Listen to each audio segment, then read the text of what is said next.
UFC 305, an action-packed card in Perth, Australia. So the UFC 305 event just happened and it was super action-packed, and this is the breakdown with all the highlights from the fights on the main card. So we opened up with Li Jingliang versus Carlos Prates. This was a very weird one. It opened up very slow but fast in the first round. It was really weird. They were kind of like feeling each other out with very slow phases. Then we'd get some quick bursts where they just start throwing, and it was just kind of weird. It was like super slow then super fast all at once. We then got a lot of good leg kicks early on from both fighters, but Li Jing was tagging Prates on that lead leg, and you could see it start getting red on the first round. At the end of the round, Prates did catch Li, who went down, but he came straight back up because he wasn't ready to go down yet. It was really hyped to watch, but we kind of expected this from Li because he hasn't ever got knocked out before. Round 2 opened up with Prates going straight Muay Thai. It was beautiful to see. As a Muay Thai lover, this guy opened up his stance, his movements, everything. And then he landed a nice lead teep kick on Li's head.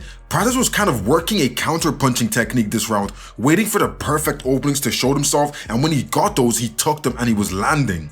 But then we saw that Leach did try to put pressure on combos, trying to get Prates on some of those combo runs, but Prates was defending very well, taking little to no damage, which was really good from the way he was defending. They did get into a clinch mid-round 2. Lee kind of slowed it down, but Prates got out quickly with no work done by either in the clinch, so it was kind of like a clinch that just slowed everything down. Then Prates started landing his own crazy combos.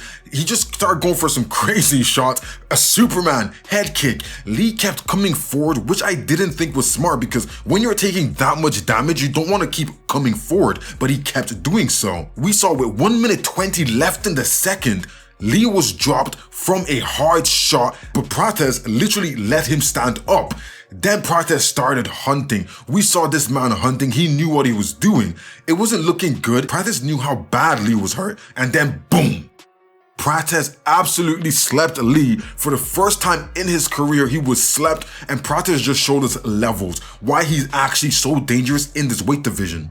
Next, we had Tai Tuivasa versus Jairzinho Rozenstruik. Round 1 opened up with Rozenstruik giving us some really nice leg kicks. He kept center octagon, kind of pushing Tuivasa around the outside of the octagon. It was a pretty measured round though. They both kind of threw some shots just to test each other out. They didn't want to commit fully yet. But I have to say, Tuivasa did look a little bit messy and off balance in the first round. He was throwing some shots that were just kind of like super off balance, and when he missed, he would follow through, and when he was trying to reset, he was kind of just all over the place. It was just a little bit weird to see. Rozenstruik threw some nice combos, but Tai did really good getting out of the way of those combos just in time, just dodging some really heavy strikes. Rozenstruik was setting up combos, but he was actually only landing like half of them. Then in round 2, Tai started landing some of his own combos, but Rozenstruik took it well and started throwing some back. It started becoming a fight at this point, like they were both ready, both in it, ready to start throwing hands. It kind of looked comfortable here and they were just kind of fighting it out. Rozenstruik started landing some big shots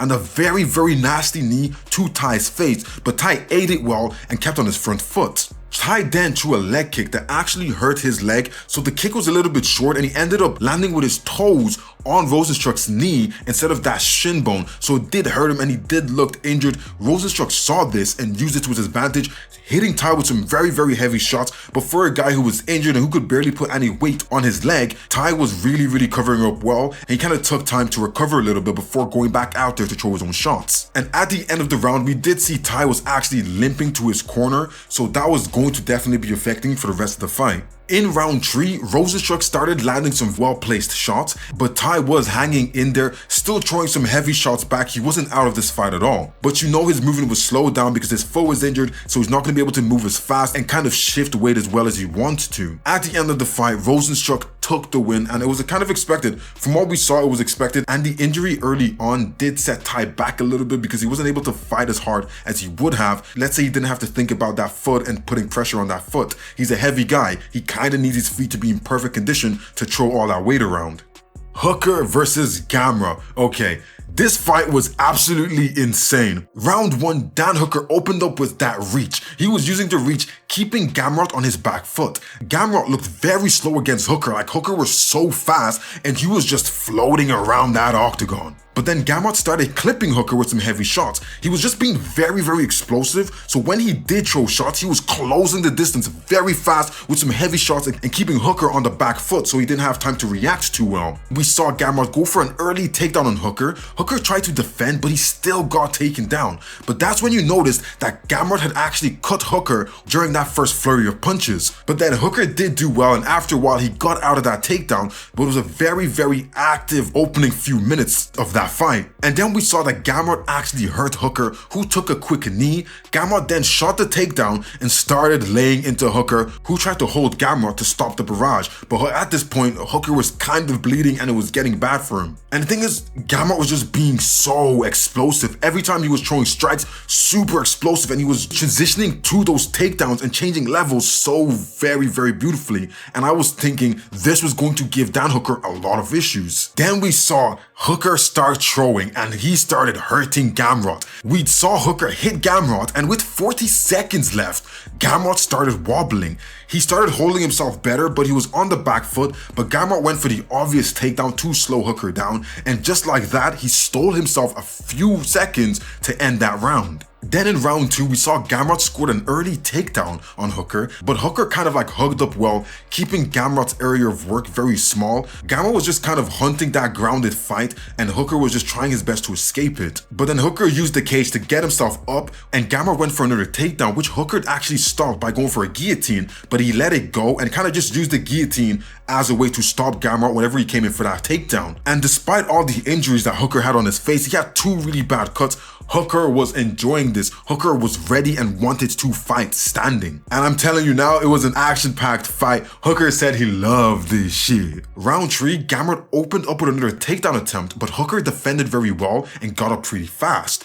Gamrot looked very tired. All that wrestling was kind of tanking this man out, which was good to see because Hooker could start working now. Gamrot started landing hits in round 3, where Hooker kind of wasn't even defending anymore. He was just coming forward and taking these shots on the chin. Late in round 3, Gamrot started eating some shots. His takedowns were starting to slow down because Hooker was just stopping every attempt. Hooker was a beast in this fight, and I was actually super impressed, like extremely impressed. Everything Gamrot was throwing was just being stopped. Hooker was like a juggernaut. And the fight went the distance and Hooker took the win, and that was the only acceptable result, was Hooker took that win, because he showed us a very high level performance and he just had so much heart. It was beautiful to see, so I was really happy with that win. Then we had Kai Kara-France versus Steve Erceg. The round started being very kind of ghosty feeling. They were both kind of feeling each other out with a lot of feints.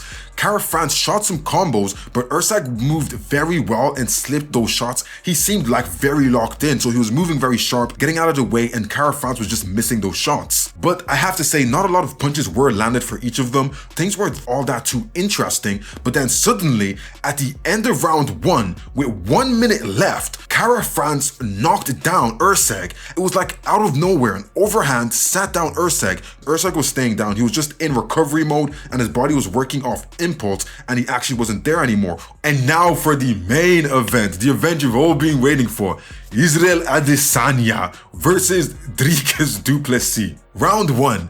Izzy started off using a lot of feints, but Dricus was throwing some early combos, but he was just missing Izzy. Izzy was very fast. Izzy was using his range well, and Dricus was already cut above the eye early on. Dricus was then throwing some very dangerous shots, putting his whole body into the shots, which kind of left himself really wide open, but Izzy was being very cautious. And at one point, we even saw that Dricus threw some punches that ended with him landing on Izzy's chest, but Izzy didn't really work from there, so like all that opening, and Izzy was kind of just like being super cautious. At the end of round 1, we saw that Dricus started landing some very heavy kicks, which were really nice because he was placing them very well, using that kickboxing background to his advantage. Round 2 opened up with Dricus got a heavy slam takedown on Izzy, but Izzy scrambled to the cage, and Dricus went for a choke that Izzy slipped out of, but Dricus kept going for it, and Izzy got right out once the chance opened up. So again, we already saw that Dricus was going to try to wrestle this fight out of Izzy. Dricus kind of oddly started looking gassed after all the grappling with Izzy, and Izzy dropped Dricus, who was off balance, but then on his way down, Dricus grabbed Izzy's leg right into a back clinch and recovered very well while keeping Izzy on the ground. So he got into that back clinch, kept Izzy on the ground, and recovered from being off balance. Izzy did do well defending with his back against the cage and trying to stand up. Dricus was doing a lot of energy wasting because all the work he was doing was kind of getting almost nothing out of Izzy. Then DuPlessis started doing some work in the clinch. Izzy continued his defense and tried to work that round to an end, so he wasn't kind of trying to get out, just kind of trying to work that round to an end, and that's what he did. And in round 3, Izzy landed a very nice liver shot in the early third, which I thought he could have put a little bit more pressure on, but he decided to let it go. Dricus had very slow movements in this round. Some very desperate shots were also thrown. I felt like round 3, Dricus was trying to kind of recover from all the energy he had spent in round 2 trying to grapple with Izzy. Izzy did throw a nasty spinning back elbow out of nowhere that did land. Then DuPlessis started landing on Izzy, who shook his head like saying, no, you didn't hit me, or no, you didn't hurt me. But in my opinion, Izzy did get stung by that shot. DuPlessis seemed gassed, throwing power shots from the bleachers like he was just throwing shots from everywhere. But we know that this is where Dricus DuPlessis gets very, very dangerous. For the champion, I was kind of shocked on the cardio because he seemed super gassed, and throughout this whole fight build-up, he was talking about he's got such good cardio now. Why did he seem super gassed? And then in round 4, Izzy caught DuPlessis, and DuPlessis went for a takedown where he ended up on his face.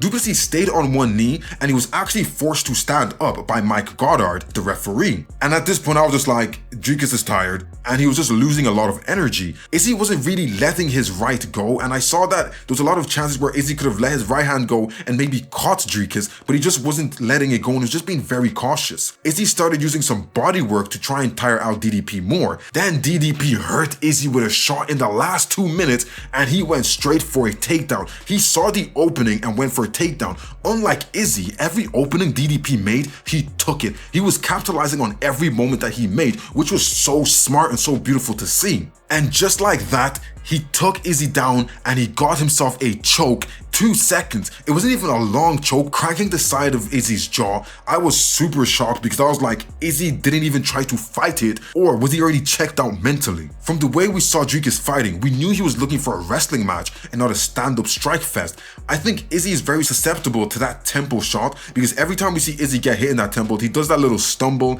and if he doesn't have enough time to recover, it's easy to take him out. And Dricus used this to his advantage, which was very smart of him. I can't lie, I did want Izzy to win, but the fight game is the fight game. It was a very, very anticlimactic win and end to this saga because I thought it was going to be like a crazy knockout or something, or Izzy was going to win and upset everything. But again, Dricus DuPlessis changed his game plan to fight Izzy. He saw what Izzy was bad against and he changed the game plan. So can you say, oh, he didn't do what he was meant to do? No, he did exactly what he was meant to do to beat Izzy. But Izzy did look good in the fight. So going forward, I think Izzy's going to be given some good fights. Dricus DuPlessis came out of there and still the champion of the division. So in my opinion, it was a good win. It was anticlimactic, but apart from that, it was a very good win. Very, very interesting and very, very action-packed fight card. So Dana, this was a good one. This was a good one. But yeah, that is my UFC 305 breakdown and recap on all the highlights I felt were important in those fights.